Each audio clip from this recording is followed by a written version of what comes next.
नमस्कार, ये है कहानियों का संसार किस्सा कहानी और मैं अनघा जोग लेकर आपको सुना रही हूँ नागार्जुन जी का उपन्यास रतिनाथ की चाची।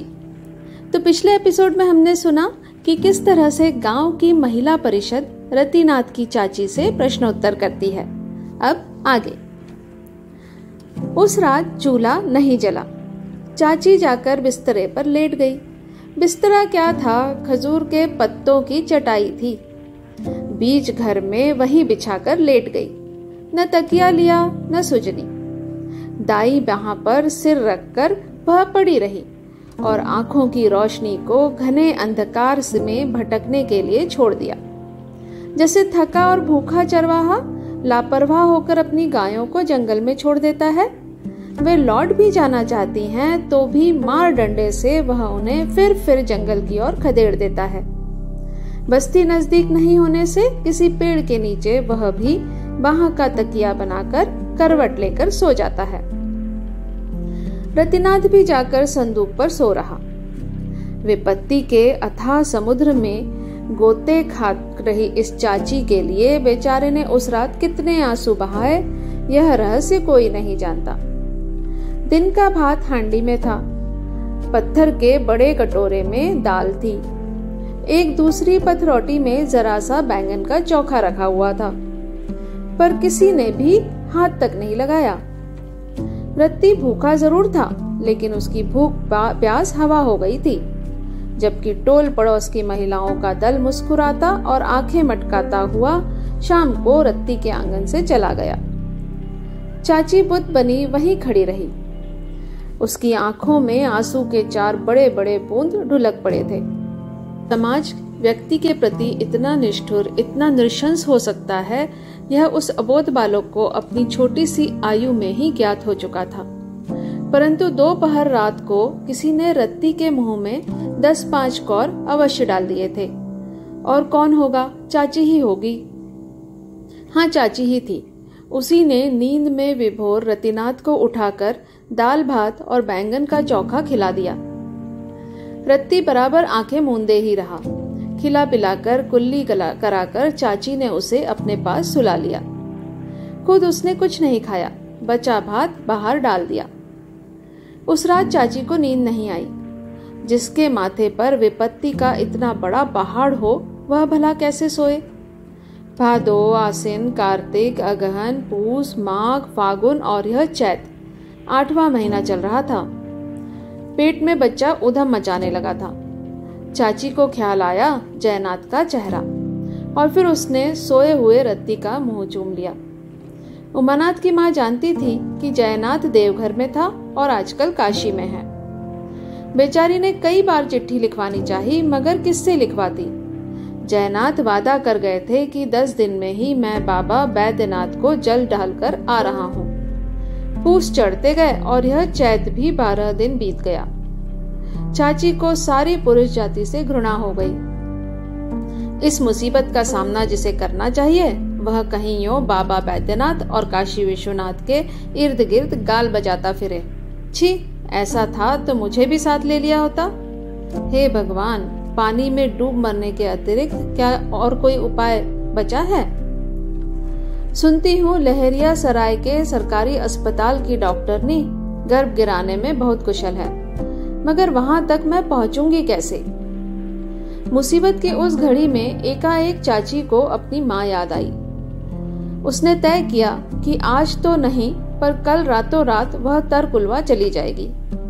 वहां गांव में ही कई जमाइने हैं। डांट फटकार गंजन फजीहत के बावजूद भी माँ आखिर माँ ही होगी। लड़की का कवच बनकर तमाम मुसीबतों को वह अपने ऊपर ले लेगी, इसमें भी क्या कुछ शक है?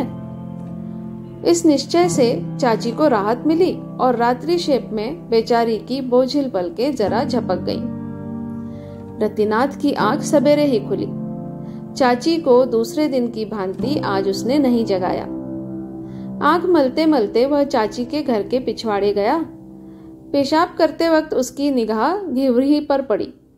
आम के इस पेड़ को वो बहुत प्यार करता था। इसके आम गोल गोल होते थे। पकने पर मुंह पीला और बदन लाल हो जाता था। स्वाद घी जैसा।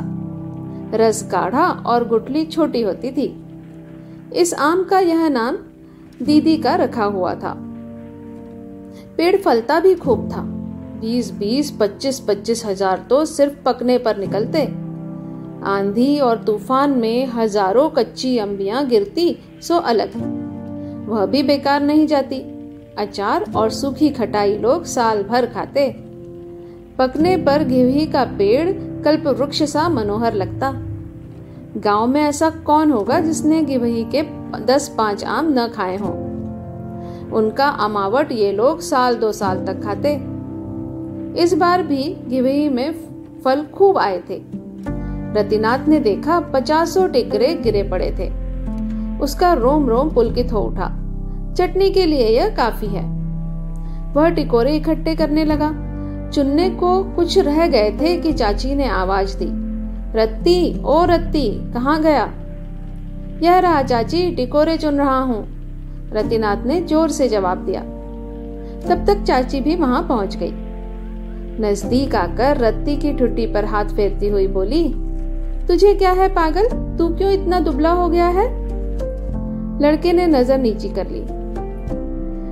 थोड़ी देर बाद कहा, चाची आज मैं पाठशाला अवश्य जाऊंगा। रसोई तो भला तुम जल्दी कर लो, चटनी मैं खुद ही कर लूंगा। चुने हुए टिकोरे लेकर चाची आंगन में चली आई। चौका बर्तन करने के बाद उसने चूल्हा जलाया। खानदानी लिबास की बुढ़िया औरत आज पानी भरने नहीं आई, घड़े रीते पड़े थे। रतिनाथ ने छोटी बाल्टी में पोखर का पानी ला लाकर उन्हें भर दिया। चाची समझ गई कि दमयंती का अनुशासन उसके खिलाफ शुरू हो गया है आज से। न धोबिन आएगी, न नाइन, न डोमिन, न चमाइन। ब्राह्मणी को तो भला बात ही कौन कहे। पुरानी दिया सलाई में अभी 4-6 तीलियां थी। एक तीली घिसकर चाची ने चूल्हा जला लिया। नहीं तो गांव गंवई में आग एक घर से मांगकर दूसरा घर वाला ले आता, दूसरे से तीसरा। यूं दिया सलाई का काम ही नहीं पड़ता। फिर भी लोग सलाई की 10-5 तीलियां बचाकर रखते अवश्य हैं। यह नहीं कि रत्तीनाथ किसी के यहाँ से आग ला नहीं सकता था। ला सकता था। अगर किसी ने चाची के संबंध में कुछ अनाप शनाप उसे सुना दिया तो लड़के के दिल को कितनी चोट लगेगी। यही सब सोचकर चाची ने रत्ती को कहीं आग लाने नहीं जाने दिया। रत्ती को चाची का यह रुख पसंद नहीं आया। वह सोचता, जो एक सुनाएगा हम उसे 10 सुना देंगे। जो आग नहीं देगी उसके चूल्हे पर पेशाब कर दूंगा। खैर, थोड़ा पानी से भी काम चल गया। चाची ने सिर्फ 4-6 लोटा पानी नहाने में खर्च किया और बाकी रसोई में। पीने के लिए 1 बाल्टी रत्ती कुएं से स्वयं ले आया। भात तैयार हो गया, तब जाकर पोखर में नहा आया। 100 साल पहले पंडित नीलमणि ने यह पोखर खुदवाया था।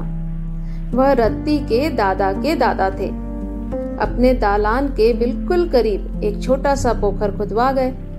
इस पोखर के 3 भिंडों पर अब उपाध्याय घराने की बढ़ती आबादी छा गई थी। केवल पूरब वाला भिंडा बच रहा था। पास पड़ोस के मर्द आकर उसी और के घाट पर नहाते। आज शालिग्राम की पूजा में रतिनाथ का मन लगा नहीं। सराइयां 3 थी, देवता 2 ही थे, शालिग्राम और नर्मदेश्वर। तांबे की सराई शालिग्राम के लिए, पीतल वाली नर्मदेश्वर के लिए। तीसरी भी पीतल की ही थी, वह पंच देवता के उद्देश्य से थी। चंदन रगड़कर उसने अक्षत भिगोए। ओम सहस्त्र शीर्पा आदि मंत्र पढ़कर शंख से शालिग्राम पर जल ढारा, फिर नर्मदेश्वर पर। फिर अनमने भाव से चंदन, अक्षत, फूल वगैरह चढ़ाकर रत्ती ने पूजा खत्म की। उधर थाली में दाल भात परोसा जा चुका था। थोड़ा सा उसने खाया होगा कि तब तक चाची ने चटनी भी पीस ली। भुना हुआ जीरा भी दिया था उसमें। रतिनाथ ने चटनी का स्वाद ले लेकर खूब खाया। खाते खाते उसे चाची ने कहा, बेटा 5-6 रोज तुझे अकेला ही रहना पड़ेगा। और तुम कहाँ रहोगी? उठते हुए कौर को रोककर रतिनाथ ने आंखों से ही सवाल किया। रतिनाथ की चाची कहाँ जा रही थी, यह जानने के लिए सुनिएगा एपिसोड 3। धन्यवाद।